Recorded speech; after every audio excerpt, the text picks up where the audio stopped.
As Donald Trump pushes for tougher trade policies and resists foreign regulation of US tech firms, Australia faces economic uncertainty ahead of its own budget and election campaign. For more, we're joined by Chris Berg, Professor of Economics at RMIT University. Chris, it's good to see you.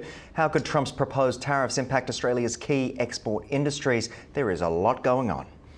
There is an enormous amount going on across almost every public policy area. But I think what Australians need to understand is that many of the Trump administration's positions and policies could have really significant impact on the way the ability for Australian governments to regulate American companies, the ability for Australian firms to export into US markets. Now, some of those are not good for the Australian economy. Some of them, I think, actually will push some much needed deregulation in the Australian economy. But overall, the real message is that the Trump administration will have a really significant impact on our ability to regulate firms in Australia. Now, his stance on blocking foreign regulation of US tech firms, how does that affect Australia's digital economy and their taxation policies more broadly speaking?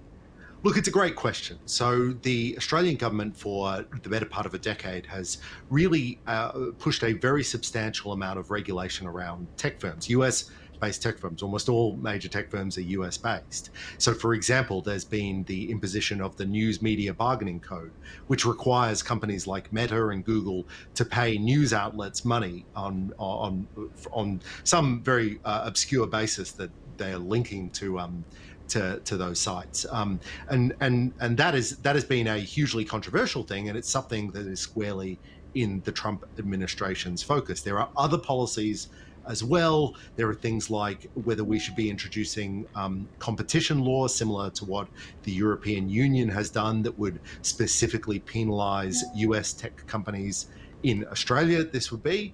Again, this is something that the Trump administration has really set squarely in their sights as something they'll be strongly opposed. Now, again, what this does is it means that the Australian government, when it's thinking about how it regulates the digital economy, it doesn't just have to think about, well, what's the right regulation or the wrong regulation. It also has to think how the Trump administration will respond, given that these are almost uniformly American companies. Certainly interesting to consider. But with Australian budget and election campaigns coming up, how is the government responding to all of this uncertainty? It seems to be the word of the day. It is absolutely the word of the day. I think they don't know how to respond either. There's a lot of policies, particularly around the tariffs, that the Australian government is quite uncertain about whether it will be able to get itself some exclusions and so forth. There's a really big debate brewing at the moment over the last couple of days about Australia's pharmaceutical benefits scheme and whether the pharmaceutical benefits scheme would also be in the targets for the Trump administration. Our PBS negotiates much cheaper drugs than the American pharmaceutical companies would like us to pay for those drugs, and whether that will be a target of the Trump administration is a really uncertain area as well. As the government is preparing for its budget next week, this is an enormous amount of uncertainty when they're making estimates about not just what the policy position is going to be for this and future Australian governments, but also what sort of hits could these decisions make to the budget bottom line. Absolutely. Australia seems to be quite a valuable partner in all of these things, but could Australia counter Trump's trade measures by strengthening ties with other partners like China or, the EU, for instance? Well, we're going to have to make some choices about our geopolitical stance. I do not think it is advisable for us to tighten our trading partnerships with countries that don't share our values, like China. Whether we should be tightening our partnerships with the EU, the UK, Canada, all these other parts of the rich and developed and free world, I think is a good option. But I think the most important thing for us would be to protect Australian interests, but also simultaneously recognize that the United States is a really, really critical trading partner. We are in the United States allied environment. We're under the US nuclear umbrella, and we get enormous benefits from our economic and trade links. The most important thing for Australian governments to do is to shore those up, demonstrate to the Trump administration how important they are, and hope that we can ride this out and continue to get the incredible benefits that we get out from the US alliance. Yeah. Okay, so what risks do businesses face and investors as well as they navigate this unpredictable policy landscape that we're moving through?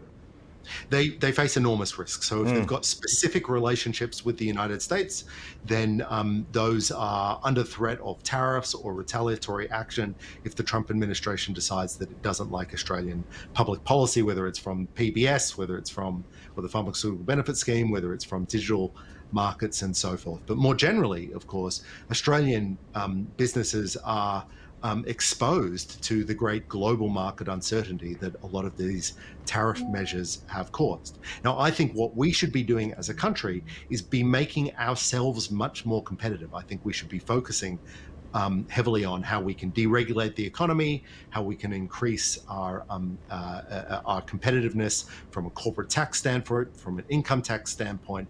This should drive much needed reform into the Australian government's agenda, but generally speaking, I think it's important that we stay competitive and we try to shore up our relationship with the United States. Yeah. So, given Trump's history, how likely is it that these policies will actually be implemented, and what should Australia do to prepare? Things can change on a dime.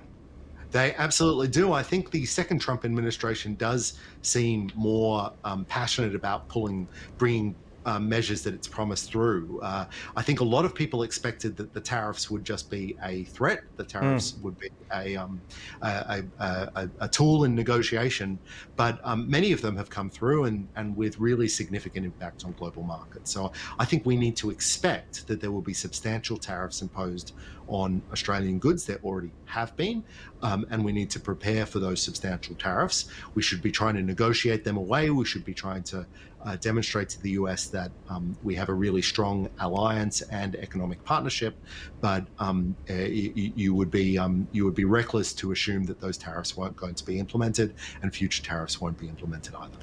Chris, thank you so much for joining us on the program, giving us such a succinct rundown of everything that's going on in these uncertain and very strange times. Appreciate you. My pleasure.